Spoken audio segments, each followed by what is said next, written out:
waduh kalau kamu cuma makan sayur atau vegetarian mana bisa kuat.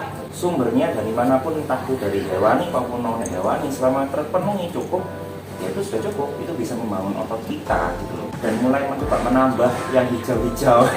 Buat yang suka konsumsi yang belakangnya ada nut-nutnya itu proteinnya juga tinggi, tapi yang ada nut-nutnya ini harus diperhatikan karena kalorinya juga cukup tinggi. Pagi teman-teman, pagi ini kita ada kedatangan tamu yang sangat istimewa. Jadi hari ini kita akan ngulas, kita akan bikin introduction atau pengenalan tentang gaya hidup vegan, pola hidup vegan. Nah hari ini saya ada kedatangan tamu yang sangat istimewa, Coach Yudi hari ini. Nah Coach Yudi bisa kenalkan diri dulu tentang profesi, terus juga pola makan Coach Yudi seperti apa? Ya, nama saya Yudi, saya personal trainer dan juga yoga teacher and pilates teacher di salah satu gym atau mega gym ternama di Surabaya. Saya menjalani pola makan vegetarian kurang lebih mulai 2016-an ya. Jadi sekarang kurang lebih sudah 6 tahunan ya. Karena sudah 6 tahunan. Udah lama ya dia? Iya, cukup lama. Udah lama banget ya Coach Yudi berarti ya? Iya. Nah,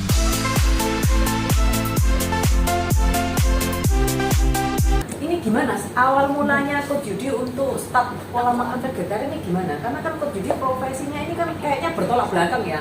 Banyak kan personal trainer kan butuh makan ini yang dari kayak daging, terus kayak dari apa namanya banyak protein-protein yang hewani ya.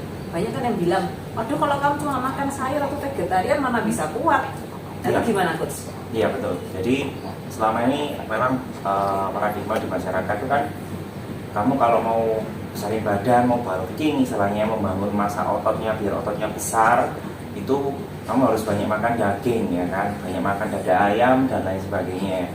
Padahal sebenarnya tubuh manusia itu selama kebutuhan nutrisi kita terpenuhi ya, entah itu protein, makronutrisinya, entah itu protein, karbohidrat, fatnya, itu sumbernya dari manapun, entah itu dari hewani maupun non hewani, selama terpenuhi cukup, ya itu sudah cukup. Itu bisa membangun otot kita gitu loh. Cuma kebetulan di sini masyarakat mungkin banyak yang kurang pengetahuan. Oh kalau kita mau dapat protein secara nabati atau dari tumbuhan tuh tidak tahu gitu loh. Karena tahunya kalau mau vegetarian ya makannya selalu sayur hijau ya kan. Padahal sebenarnya banyak makanan yang non hewani seperti kacang-kacangan, kemudian grain atau biji-bijian ya kan, itu yang cukup proteinnya juga cukup tinggi, tidak kalah dengan non hewani, malah sebenarnya malah lebih banyak plusnya ya. Jadi kalorinya lebih rendah dan lain sebagainya. Nah kebetulan saya menjalani vegetarian ini karena bukan karena agama atau kepercayaan, tapi saya lebih ke arah kesehatan. Jadi keluarga saya itu punya genetik, keluarga dari pihak papa saya itu punya genetik mudah terkena kencing manis ya. Kemudian keluarga dari mama saya itu mudah terkena stroke, kolesterol. Wah ini kombinasi yang fatal ini ya.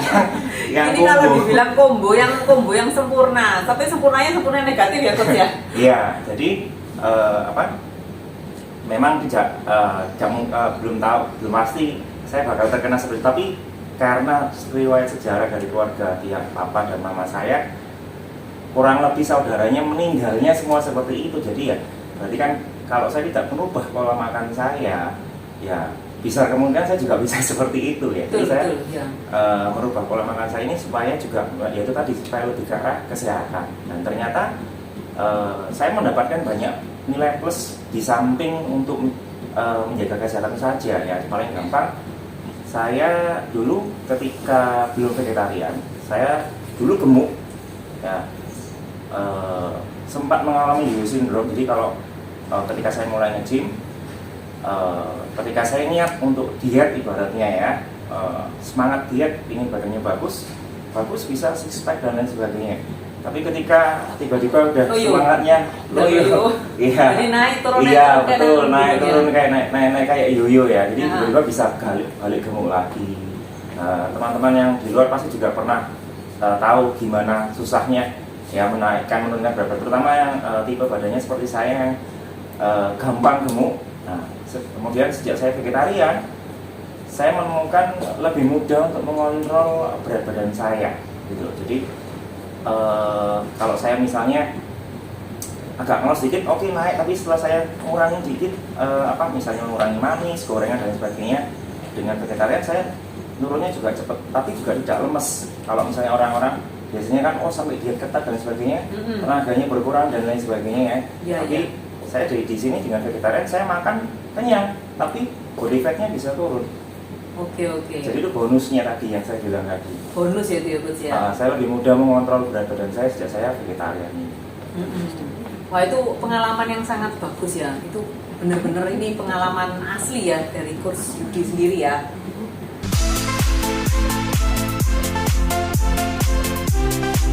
Nah, tadi Coach Yudi ada sampaikan juga kalau orang yang vegetarian itu nggak bakal kekurangan tenaga. Nah itu gimana Coach? Maksudnya biasanya itu sumber tenaga untuk seorang vegetarian itu gimana? Dari mana?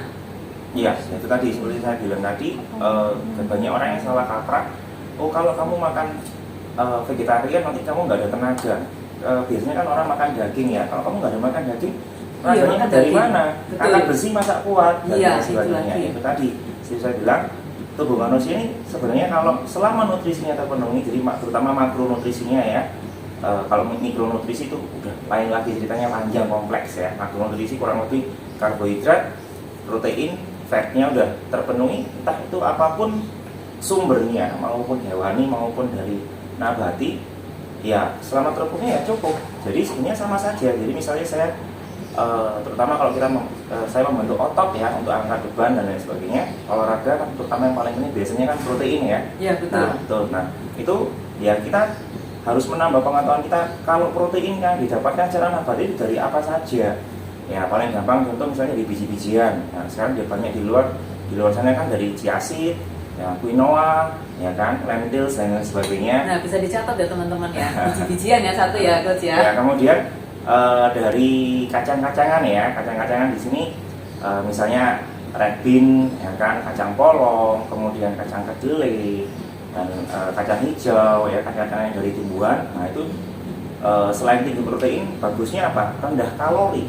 Nah, bedanya kalau kita yang dari sumber protein hewani, contohnya misalnya daging merah, kemudian ikan laut, ayam dan sebagainya, itu proteinnya tinggi tapi juga kalorinya juga cukup tinggi, terutama kalau misalnya gitu ya. Cara masaknya digoreng dan lain sebagainya ya. Goreng proteinnya tinggi tapi kalorinya juga tinggi juga ya Coach. Iya, kalau ini kan kalau protein tinggi tapi kalorinya rendah. Ya, kemudian kacang-kacangan yang dari pepohonan ya. Nah, misalnya kayak hazelnut, peanut. Nah, tapi hati-hati buat yang suka konsumsi yang belakangnya ada nut-nutnya itu proteinnya juga tinggi, tapi yang ada nut-nutnya ini harus diperhatikan karena kalorinya juga cukup tinggi. Nah ini ya teman-teman bisa catat ya, yang belakangnya ada nama nut itu proteinnya tinggi ya Coach ya. Yeah. Tapi plusnya dia kalorinya juga tinggi, jadi itu perlu benar-benar dicatat mungkin ya Coach ya. Jadi mungkin harus di mix ya, mungkin dengan yang kayak bean yang belakangnya bean semua ya, kayak red bean, ya mung bean, ya itu kalorinya rendah tapi proteinnya tinggi, jadi mungkin bisa di mix. Bisa di mix ya. Iya. Kalau yang belakangnya nut itu mungkin rasanya lebih enak ya teman-teman. Iya betul. Biasanya kalau orang beli kan langsung satu toples sendiri, gitu ya, sendiri ya. Gitu. Terus mau tanya dulu ini intermezzo ya, jadi saya potong dulu. Kalau kayak contoh kayak kacang tanah gimana? Itu kan peanut, boleh nggak itu ya? Soalnya kan banyak kontradiksi yang bilang, wah kalau makan kacang tanah nanti malah jerawatan, terus kalorinya juga tinggi, malah nggak ada protein. Itu gimana kalau untuk khusus kacang tanah aja? Kacang tanah sama, yang belakangnya nut itu sebenarnya proteinnya ada, tapi itu tadi jenis nutnya itu kan beda-beda. Nah kebetulan peanut itu adalah salah satu di mana dia kandungan lemaknya cukup tinggi dibandingkan yang lainnya. Nah itu makanya kalau makan yang peanut itu biasanya banyak jerawat. Tapi sebenarnya selama kita makannya cukup dalam jumlah tertentu yang porsi yang tertentu itu sebenarnya nggak masalah. Gitu. Kenapa kok bisa keluar jerawat? Karena itu tadi yang misalnya overnya makan, kemudian misalnya dia tidak vegetarian, dia sukanya makan hewani kan lemaknya juga cukup tinggi ya. Jadi misalnya kayak makan sate ayam tapi sukanya yang kulitnya, sukanya yang jeroannya, ditambah kacang. Nah, jadi kan otomatis lemaknya double triple ya. Iya, Nah, double ya triple itu ya. itu yang Kalau sebenarnya dapat bikin diskon double jerawat. triple nggak apa-apa ya coach ya. Nah, ya itu yang bikin jerawatnya keluar. Sebenarnya bukan karena kacangnya ya. Kacangnya juga pemicu, tapi juga karena makanan yang lainnya. Tapi seandainya saya vegetarian, saya makan kacang sampai sekarang pun nggak pernah ada masalah. Misalnya makan peanut, saya nggak pernah ada masalah. Karena itu tadi, karena sumber lemak saya juga nggak terlalu banyak yang seperti orang kalau hewani tadi ya. Itu tadi salah satu nilai plusnya kalau kita vegetarian, kita nggak perlu bingung dengan kolesterol. Betul ya. Karena makanan vegetarian biasanya pasti rendah kolesterol tadi. Pasti rendah kolesterol ya. Betul. Coach, ya. Ya.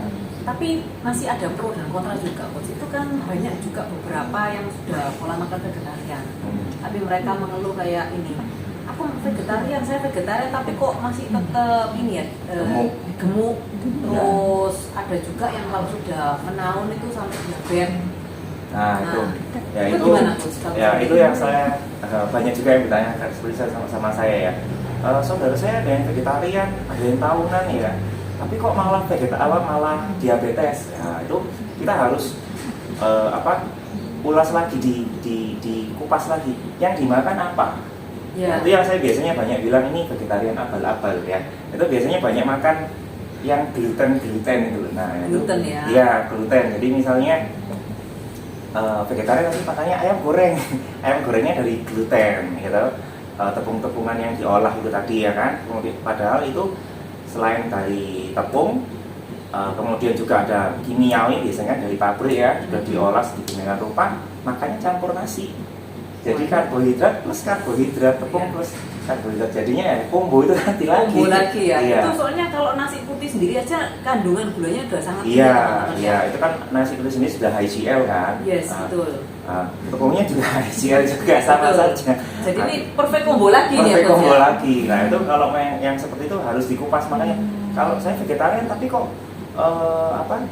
kencing manis, nah itu yang dimakan apa dulu harus dilihat. Kamu benar-benar makan kombinasinya tuh protein, karbohidrat dan fatnya udah terpenuhi enggak? Ya. Nah mostly orang-orang kalau nggak ngerti biasanya yang terpenuhi dan malah over karbohidratnya saja ya itu tadi.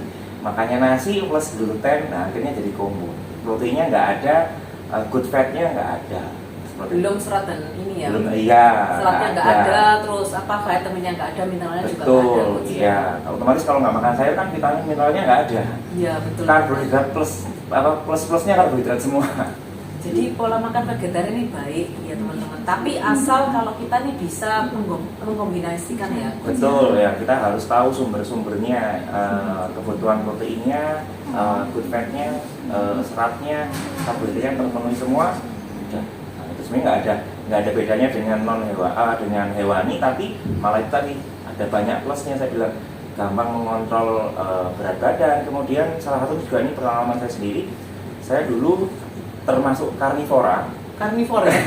Termasuk Ini berarti makan semua ya. Karnivor itu mau makan daging ya, makan Coach, ya? daging. Saya dulu tidak suka sayur. Dari kecil yang namanya hijau-hijau itu saya selalu singkirkan. Nah itu banyak ya teman-teman. Mungkin Nasi teman-teman goreng pun ada. Kalau ada hijau-hijaunya apa? Ya daun bawang gitu ya. Ya daun bawang pun saya singkirkan.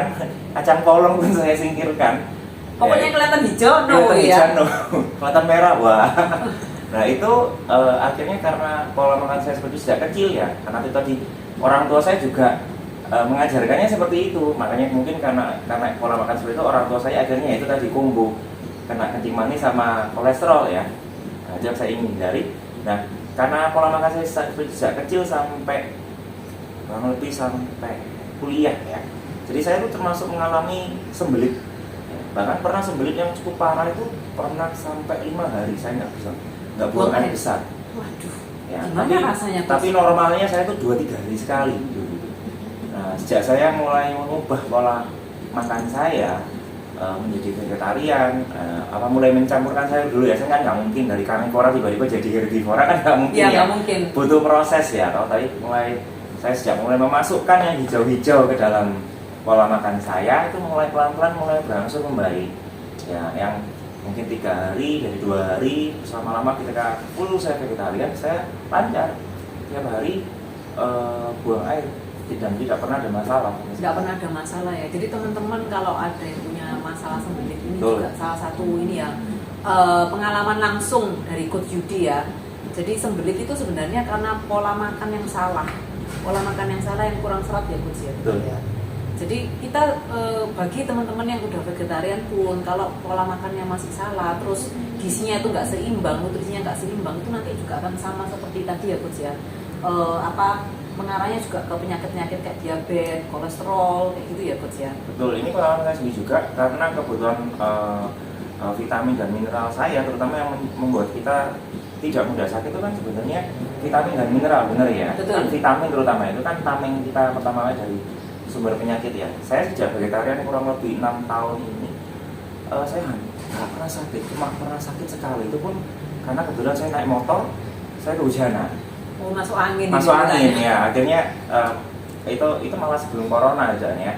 Nah ini puji Tuhan sampai sekarang saya nggak pernah sakit sejak 6 tahun saya vegetarian. Jadi pernah cuma sekali itu aja, itu pun karena ya kondisi ya. Saya kira itu tadi. Kecapean terus kena iya, hujan juga hujan. ya. Tapi di lain itu saya nggak pernah sakit sama sekali. Wah, luar biasa banget ya teman-teman. Itu beda dengan saya dulu, yaitu punya masalah pencernaan, kemudian saya dulu juga mudah pilek. Nah, sekarang kalau saya sekarang misalnya agak sakit sedikit pilek, tapi sebentar aja udah sembuh. Kena panas matahari dan lain sebagainya, selain juga mungkin aktivitas ya, dibantu dengan aktivitas juga olahraga juga, ya sembuh, sudah selesai. Kalau dulu mungkin bisa beberapa hari atau mungkin seminggu pilek saya, kalau ketika saya masih jadi karnivora Jadi karnivora itu tadi ya. Iya. Jadi memang ini ya, sekali lagi jadi pola makan vegetarian juga bisa meningkatkan imun ya berarti secara nggak langsung karena ya, kebutuhan mineral dan vitaminnya terpenuhi juga. Ya betul. Saya mau tambahin satu sebenarnya Coach. Kenapa kok bisa meningkatkan imun? Itu karena pada saat kita makan yang vegetarian itu semua yang base-nya nabati, yang dasarnya nabati, itu sifat kimianya itu alkali atau yang pH-nya tinggi. Jadi pada saat kita makan itu sifat mengurangi kimia kadar asam di dalam tubuh ya. Betul. Kalau seumpama teman-teman ke dokter, pasti kan dokter kan bilang ya kan, oh ini jangan makan yang kandungan asamnya, itu bukan asam, tapi sifat kimianya, pH-nya rendah. Betul. Itu yang harus dihindari. Nah itu yang mau saya tambahkan dari Ya, pengalaman betul. saya. Ini saya Cik Elin mengupas ini saya jadi ingat sendiri. Saya dulu waktu kecil masih jadi waktu SMA ya, SMA atau SMP ya, waktu itu waktu masih karnivora itu saya sempat waktu saya lupa ada sakit apa, saya sempat diajak orang tua ke Sinsek ya. Ke Sinsek Ya. Jadi sama dia, saya kan kalau Sinsek tahu ya dipegang ininya saya urat juga nadinya, urat urat nadi, nadi. tapi saya kan nggak ngerti tekniknya dia gimana. Dia bilang suhu tubuh ini panas sekali. Kayak gitu. Jadi kamu ini pasti banyak makan daging, nggak mau makan sayur. Gitu.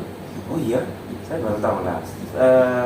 Kemudian dari sana saya mulai ngecek, iya bener ya, badan saya ini kok panas ya. Kalau orang banyak bisa dicek sendiri ya. Ini saya mengalami sendiri. Kalau orang banyak makan daging, itu suhu tubuhnya itu akan terasa panas terus. Tapi kalau kita makan, saya jadi vegetarian, badan saya itu kayak suhu tubuhnya itu nggak kayak dulu. Jadi kayak normal ya, lebih iya, normal ya. lebih di apa ya istilahnya ya, lebih dingin gitu ya. Jadi kayak nggak apa ya istilahnya tuh, pokoknya beda. Kayak panas dalam itu. Iya betul, ya. saya juga nggak pernah panas dalam. Nah ya berarti Elin bahas. Ya. Saya nggak, sejak saya jadi vegetarian saya juga nggak pernah panas dalam. Soalnya banyak teman-teman saya juga, maksudnya juga saya punya kenalan itu kan panas dalam itu sampai kayak sariawan di mana-mana Coach. Iya. Jadi apalagi kalau hawanya panas, terus makannya salah, itu panas dalam sampai diminumin apa yang Iya, untuk ya itu yang terjadi sama saya dulu. Oh itu mungkin karena itu juga ya tadi ya, suhu badannya panas tadi itu ya Coach ya. Iya bisa jadi ya. Ini saya baru sadar ketika Cik Erwin bahas ini ya. Jadi saya sejak vegetarian saya nggak pernah panas dalam. Padahal saya dulu juga cukup beberapa kali ya, selain pilek, batuk itu juga sering panas dalam istilahnya ya. Kok tenggorokan nggak enak. Kalau orang tua selalu bilang panas dalam mungkin kamu kurang minum air seperti itu. Nah ini ketika Cik Erwin baru bisa jadi waktu itu karena ya itu saya masih karnivora itu tadi ya. Iya. Benarnya panas dalam itu juga bisa menyebabkan sembelit. Iya. Jadi kalau memang saya ada baca-baca ya untuk kalau di sini saya tuh dia juga sering ngomong kalau panas dalam, kalau sembelit itu pasti panas dalam. Nah makanya disuruh minum yang dingin-dingin, yang sifatnya dingin, bukan yang dingin es, bukan ya, tapi yang sifatnya dingin. Tapi yang lupa ditambahkan yang tadi itu, yang pH-nya harus basah. Iya, iya. Kayak gitu. Iya, iya. Pengalaman yang sangat bagus ya teman-teman. Kita hari ini dapatnya banyak banget dari Coach Yudi. Nah ini Coach ini ada yang tanya juga. Coach ini kan profesinya kan ini ya, personal trainer. Nah,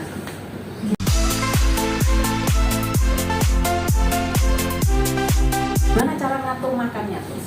Maksudnya itu apakah dihitung, apakah oh ini nanti saya harus makan sekian kan banyak orang seperti itu kan, orang kan jadinya merasa aduh kok ribet ya, sudah harus makan sayur-sayur, sudah harus makan bin tadi Coach bilang itu nanti harus dihitung lagi. Nah itu gimana supaya tetap bisa bertenaga sepanjang hari itu gimana? Iya, sebenarnya kalau masih di awal-awal itu memang agak gampang-gampang susah ya. Tapi kalau ketika seperti saya sudah menjalankannya agak lama itu sebenarnya sudah simple sih sebenarnya. Itu kayak hitung-hitungan kalori dan sebagainya udah cukup hafal ya. Tapi sebenarnya paling gampang aja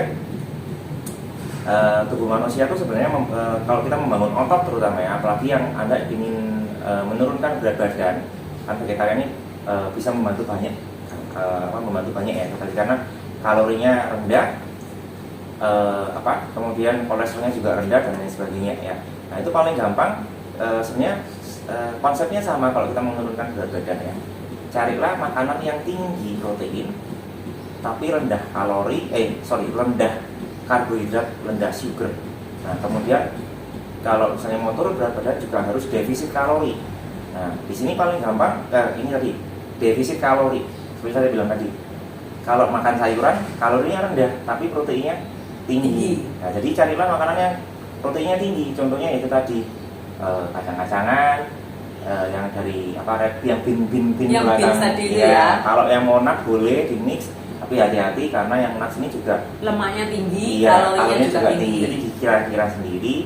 Kemudian banyakin serat, karena serat itu terutama yang hijau-hijau itu rendah kalori tapi dia juga mengenyangkan. Iya, karena seratnya tinggi Coach. Iya, makan sedikit udah kenyang ya. Iya, udah mengenyang. Jadi ibarat seperti kalau misalnya makan sayur satu mangkok besar, itu kalorinya paling cuma anggap mentok 200, tapi kita udah kenyang karena di dalam perut udah penuh. Tapi makan daging cuma sekerat ini udah 300, tapi kita pasti nggak kenyang. Makan steak satu kadang kan. Iya. Kadang-kadang bisa nambah, kalau badannya besar bisa nambah 2-3 porsi. Itu padahal kalorinya udah tinggi, double ya. Nah, seperti itu. Jadi carilah makanan yang tinggi protein, rendah sugar, rendah karbohidrat. Itu tadi cari yang tinggi kacang kedelai, tahu, tempe dan sebagainya. Kemudian proteinnya juga, karbohidratnya juga dikira-kira, nasinya dikurangin. Kemudian banyakin serat, karena sebenarnya ada yang namanya karbohidrat kompleks. Karbohidrat kompleks iya. Gimana ya Coach? Nah itu kalau kita makan sayur-sayuran, itu sebenarnya sayuran itu juga mengandung karbohidrat. Betul ya. Betul ya, karbohidrat kompleks itu dia akan di-store di dalam tubuh kita juga. Nah kalau karbohidrat yang non kompleks itu yang kayak banyak gula dan sebagainya itu dipakai ketika saat itu juga. Kalau sudah selesai ya habis, akhirnya tubuh kita akan lemes. Tapi kalau karbohidrat kompleks yang dari sayuran itu akan di-store dalam tubuh kita dan lama-lama akan dikeluarkan pelan-pelan ketika kita beraktivitas. Jadi kayak terus kayak energizer ya. Jadi karena tadi kita makan karbohidrat kompleks yang dari buah-buahan, dari sayuran terutama ya, yang paling banyak di sayuran karbohidrat kompleks. Terus yang pertama dari grain ya, kayak red bean, white bean, terus kemudian yang dari yang lettuce, iya, yang biji-bijian, lentils, seperti itu, quinoa. Quinoa. Nah, itu yang karbohidrat kompleksnya banyak, bagus. Nah, itu yang bikin kita lebih tahan lama karena nggak langsung keluar, tapi keluarnya pelan-pelan. Oh, ini ya dicatat. Jadi ya, tubuh kita membutuhkan waktu untuk memproses, nggak langsung. Nah, memproses itu nanti baru pelan-pelan dikeluarkan di tubuh kita. Sedangkan kita bisa beraktivitas sehari-hari. Kurang lebih seperti itu. Nah ini ya, jadi rahasianya Coach Yudi ya, yang bisa tetap aktif dari pagi sampai malam ya Coach ya. Jadi tetap melatih dari pagi sampai malam ya Mas ya. Nggak lemes sama sekali dan tetap maksudnya bisa ini juga nggak ada panas dalam. Mungkin teman-teman yang banyak mengalami kayak panas dalam, sembelit atau punya masalah-masalah kesehatan yang lain. Ini bagus bener ya Coach ya. Jadi bener langsung sudah dipraktekkan oleh Coach Judi sendiri dan saya juga. Kalau Coach Judi mulai 2016 ya, Iya. ya luar biasa banget. Mungkin ada lagi yang mau ditambahkan oleh Coach Judi di ini untuk teman-teman, pesan-pesan atau gimana? Ya, saran saya sih mungkin memang nggak gampang ya menjadi vegetarian dan butuh komitmen juga. Tapi at least misalnya pun tidak mau jadi vegetarian, cobalah mengatur pola makannya. Jadi mengurangi yang daging-daging merah, mengurangi yang lemak-lemak, dan mulai mencoba menambah yang hijau-hijau. Seperti saya dulu pertama kali waktu proses perubahan dari karnivora menuju herbivora ini, ya mungkin nggak sampai yang jadi herbivora nggak apa-apa, tapi at least cobalah jadi omnivora. Omnivora. Ya. Jadi jangan jadi karnivora, tapi omnivora di mana kebutuhannya terpenuhi semua ya, seratnya, proteinnya, di mana proteinnya nggak cuma dari hewani tapi juga dari nabati, karbohidratnya dan lain sebagainya. Karena sumber makanan kita itu sebenarnya kan banyak, nggak cuma dari hewani saja. Jadi jangan takut sama yang hijau-hijau. Jangan takut sama yang hijau-hijau teman-teman ya. Sama Justru lampu, kita sama kayak lampu apa stopan kan, yang hijau kan berarti boleh jalan. Oh, gitu kalau ya, yang merah nggak boleh. Iya betul. Iya itu. Jadi teman-teman yang mau pola makan, mau mencoba belajar ya hidup sehat, itu sebenarnya bisa dimulai. Nggak perlu langsung ekstrim, langsung kita merubah ya. Nggak bisa. Memang itu nggak bisa ikut ya. Dan juga Saya butuh akhirnya waktu beberapa tahun. ya bisa butuh waktu, bahkan sampai beberapa tahun ya coach ya. Nah memang dan butuh waktu dan butuh komitmen. Tapi kalau kita mau melatih tiap hari satu sedikit-sedikit, itu lama-lama nanti ada yang kita bilang sedikit-sedikit lama-lama jadi bukit. Ya. Nah lama-lama itu akan jadi kebiasaan. Kita kan tidak akan merasa itu saya ini ternyata udah jadi vegetarian, pola makan saya udah jadi vegetarian, jauh lebih sehat. Nah mungkin nanti next time kita bisa spill juga ya cara-cara masak pengolahan ini ya menurut dari Coach Judi gimana ya. Cara masak untuk sebagai coach, cara masak yang lebih sehat itu gimana, pengolahannya itu ya. Nah teman-teman ini ya, jadi hari ini thank you Coach Judi yang udah hadir hari ini. Teman-teman kalau yang mau follow IG-nya Coach Judi bisa ya @yudi.anvi pakai ANV ya, Viva Victory dan I. Thank you teman-teman. See you next time. Bye bye.